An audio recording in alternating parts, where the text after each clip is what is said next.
আমার গরিব ঘরের চ্যাংরা গেলা কি জানেন, টাকার টানে 3 জায়গাত হারাইয়া যাই, হারাইয়া ফেলাই।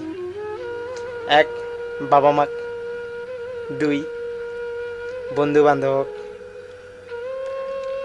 আর 3, কি জানেন, ভালোবাসার মানুষটা হারিয়ে ফেলাই।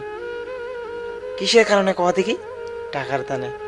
এই টাকার টানেই আমার 3টা মানুষক খুব কাছ থাকুন হারিয়ে ফেলাই।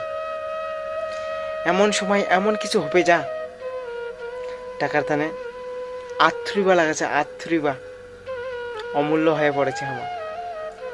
আমার কোনো মূল্যই নেই। যদি টাকা আছে তাহলে মূল্য আছে, আর যদি টাকা না থাকে না, কোনো মূল্য থাকে না আমার। আমার মানুষ গেলা কেমন জানে, আমার বেটা শোয়া মানুষ গেলার জীবন গেলায় পরিশ্রম করিতে করিতে আমার জীবন গেলা চলিয়া যাবে।